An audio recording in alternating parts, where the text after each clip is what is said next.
Goeienaand. Voordat ons nou weer kyk na 'n videoklip van Colyn, dan wil ek net eers sê, weet party mense se reaksie was net een woord as hulle die klip gesien het, en dit was revolting, walglik. Nou ons gaan nie net dit sê nie. Maar voor ons begin, net 'n vinnige waarskuwing. As enige iemand vir jou sê, die Bybel is verander of hy's getweak of wat ook al, dan is dit 'n vreeslike groot claim. 'n Groot claims vra vir groot bewyse. In die eerste 30 minute van Colyn se video gisterand maak hy ten minste 12 stellings oor Adam en Eva en die Bybel en Israel. En dan praat hy van sogenaamde verborge geskrifte wat die waarheid praat. En dan praat hy van die Bybel wat getweak is. Alles sonder bewyse. Maar kom ons maak dit eenvoudig. Ek gaan nie die 12 stories nou probeer weer lê nie. En vir Colyn Serfontein kan ek nie persoonlik eers die Bybel gebruik om hom verkeerd te bewys nie. Want Colyn Serfontein sê die Bybel is getweak. En as die Bybel regtig getweak is, wys my dan watter manuskrip, watter datum en watter verskil. Tot dan is dit nie 'n verborge waarheid nie. Dis net 'n siek stelling sonder bewyse. Nou kom ons begin en luister ons na die video. Daar is geskrifte waar daar gepraat word van Adam se vrou voor Eva hoor. Sy het gewaai. Nou eerstens, as Adam 'n vrou gehad het voor Eva, dan val die hele Genesis verhaal van Eva wat uit Adam geskep uit is, ons almal ken die storie van die ribbebeen, dan val daai hele Genesis verhaal uitmekaar uit. Dan kan jy mos nou niks glo wat in Genesis staan nie. En ons weet dat Colyn Genesis 1 vers 26 tot 28 gebruik, en dan sê hy dit bewys dat hy nie van Adam afkom nie. Dit is iets wat niemand die kloutjie by die oor kan kry nie.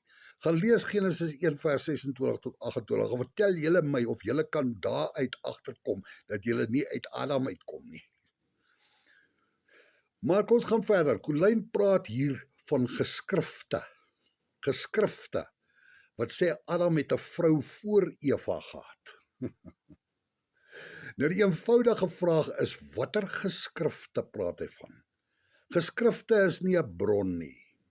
Sonder 'n naam, konteks en datum beteken dit absoluut niks nie. As hy iets herhaal wat hy iewers gehoor het, beteken dit dood eenvoudig net hy weet nie dat dit kom uit 'n Joodse, soos hulle in Engels sê, 'n folklore. In Afrikaans is dit fabels of stories nie. Kom nie uit die Bybel uit nie en nie uit Genesis uit nie. Maar Colyn gebruik hierdie Joodse fabels om die Bybel verkeerd te bewys. Joodse fabels. Maar hy haat die Jode, maar hy glo die Joodse fabels. Maak dit vir enige iemand regtig sin. In Suid-Afrika het ons ook sulke fabels en sulke geskrifte. Ons ken die storie van die haas en die skilpad, wat vir ons 'n les gee oor stadig loop wen teenoor vinnig hardloop. Ons ken die storie van die leeu en die muis, wat ons leer dat die kleinste jou dalk die beste kan help.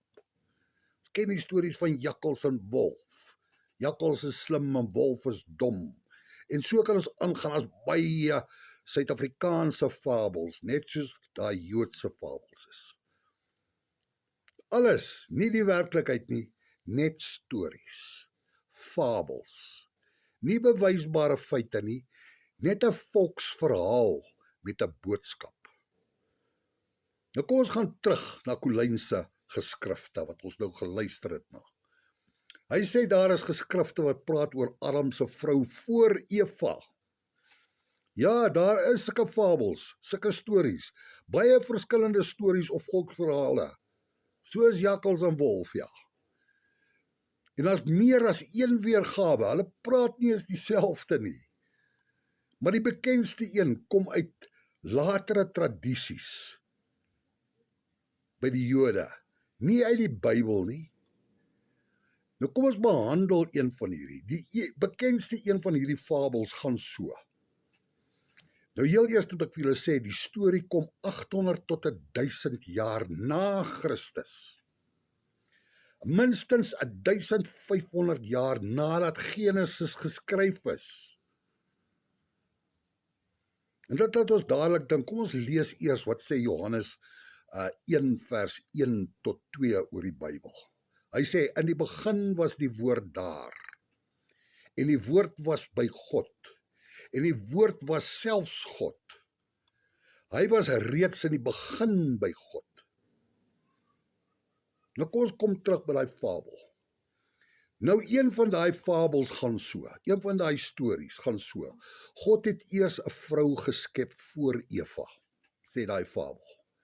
Nie uit 'n rib nie, maar uit grond. Sy was bedoel om gelyk te wees met Adam, maar daar het konflik ontstaan tussen Adam en die vrou. Die vrou se naam was Lilith. Colleen weet dit nie, nou leer hy dit. Sy het geweier om onderdanig te wees aan Adam. Nadat sy Adam verlaat het, het sy uit die tuin van Eden weggegaan. Sy word in een van die baie weergawe van hierdie fabel uitgebeeld as 'n onafhanklike wilde gees wat in die woestyn geleef het. Party stories sê sy was 'n demoniese figuur wat babas bedreig het. Dit wys klaar vir jou hoe mitologies die storie geraak het. Hoe verder die storie gaan, hoe meer verander dit in 'n mitologie.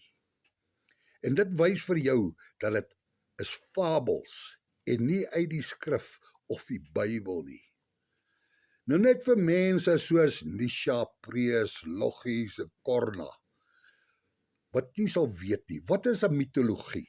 'n Mitologie is 'n versameling van mites, tradisionele abstrakte verhale van bo-menslike wesens, spooke en gode. Nou, dit is die storie wat Colleen ons nie vertel nie, wat hy weet nie. Dan is daar 'n ander weergawe van hierdie selfde storie, wat sê dat Lilith het letterlik weggevlieg nadat sy en Adam gestry het. En dit is seker die storie wat ons kan agterkom wat Colleen glo en verkondig as die waarheid. Hy sê mos daar, sy het gewaai. Okay, tot volgende keer. Colleen het nog nie die 4 vrae wat ek aan hom gestel het in een van my vorige video's nie. Ons gee hom nog 'n kansie, dan antwoord ons maar namens hom. Ek sê dankie, tot volgende keer.